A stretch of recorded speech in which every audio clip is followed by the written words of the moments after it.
Still my boy. Still my boy. What's up, everybody? Well, it's been 2 days since the loss to the Eagles.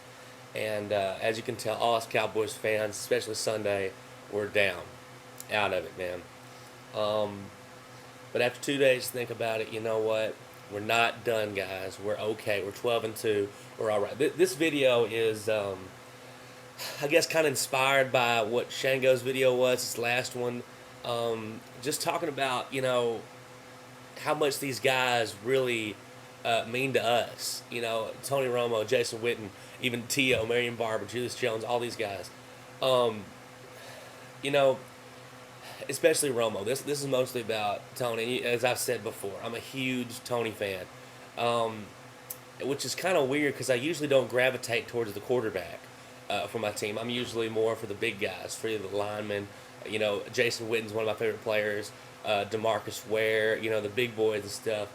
But Romo has really won me over this season by the way he's played, his attitude on the team, the way he leads this team. I remember people typing on stuff earlier this season about, do you really think Tony's the real leader of this team? Yeah, I do. I do think he's the leader of this team. T.O. doesn't run it, it's quarterback. And I think T.O. did a great job. And to talk about T.O., I'm going to talk about what they've said on ESPN and on Fox and stuff about he was on the sidelines yelling, saying, let's go, and they're saying he's blowing up. Guys, I've played football before too, and when your team's not doing well and you want to win, you're vocal about it and you yell about it. And he wasn't yelling, hey, y'all get me involved, or he wasn't slamming his helmet and walking off like Randy Moss did whenever they lost that one game a couple years ago. No, he sat there and he was looking his teammates in the eye and saying, let's go, let's get this done. I got no problem with that. I love that. He's a leader on this team, and he needs to get people fired up. And also, some people may notice that whenever people write remarks about Romo, I get pretty defensive about it. And I think part of that is, one thing, he's turned into one of my favorite players, but also, I played offensive line in high school, and as an offensive lineman, you were taught your number one priority is to protect the quarterback. And even in high school, I took that not only as on the field, but out in the community and in the school. We didn't have a very good season, and the thing about it, when you don't have the quarterback, always gets too much credit and always gets too much blame. And whenever the team's not struggling, the first guy they look at is either the head coach or at the quarterback. And I remember during the season when I would hear people, I've been in the same class, and a couple people behind me would be talking about our quarterback, saying if he sucked or he didn't do this right, didn't do that right. I would turn around and say, hey guys, shut up right now. That's my quarterback. You let us worry about this. You don't talk about my quarterback like that. And it's just something about it. I don't know if the other O-linemen felt that way, but for me, nobody touched your quarterback anywhere. You always protect your quarterback. And I guess with Romo, I'm the same way. That's my quarterback. I got to protect him at all costs, And the thing is, though, he's been speaking for himself most of the season.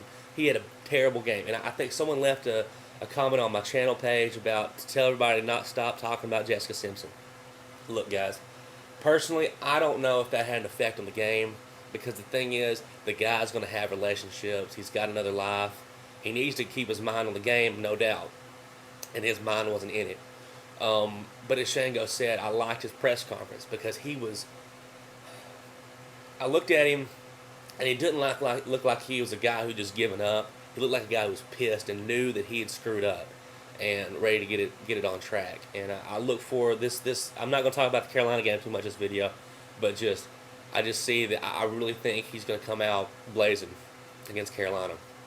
And that's not going to be an easy game because Matt Moore, I got a lot of respect for Matt Moore. I'll talk about that in another video. But just saying, Cowboys fans, we don't need to turn into a bunch of chicken littles like a lot of Cowboys fans do around this time of the season, thinking that the sky is already going to fall on us. We got to play better in December, no doubt. But I'm not going to be one who, I've talked to Cowboys fans back at home, and I think back in my hometown, it's the most pessimistic Cowboys fans you'll ever see. And I know there's pessimistic fans for other teams, but it's mostly, older guys and stuff like that who, I'll say something like, yeah, man, we're going to beat the Patriots in the Super Bowl. That's optimistic. That's really, hey, that's pushing it too. The Patriots are the best team in the NFL. And they'll just look at me like, Cowboys ain't going to beat the Patriots. They're not even going to get the Super Bowl. And what I want to say to those guys is I want to tell them, stop being chicken little. But also I want to say, if it does happen, If Dallas does go to the Super Bowl, if Dallas does knock off the New England Patriots, if that's who we're supposed to meet, I really don't want to see those people cheering. I don't want to see those people excited for the Cowboys. If you're going to dog your team all season, and then at the end of the year, they do this, and they win the Super Bowl, you should sit back and let the people who have been putting themselves on the line all year. Because if we don't do it, if we lose in the playoffs, or we don't get to the Super Bowl, or we lose in the Super Bowl, it's me. I'm the one, because I'm the one saying we're going to win the Super Bowl, so I'm the one that's going to have to sit here and answer to it. But what I think is funny, though, I have no problem with that, though, because at least I went down supporting my team. I don't want to be the people sitting in the back like, watch this, Romo's going to throw an interception. Well, he got lucky on that one. Look at that. Got lucky on that one. Look at that. The typical Romo. I can't stand that.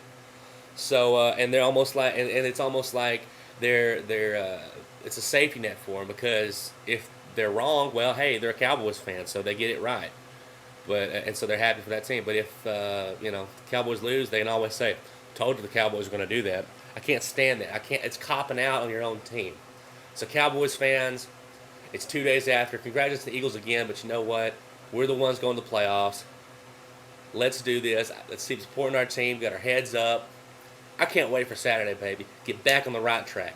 How about them Cowboys? Let's go, Dallas.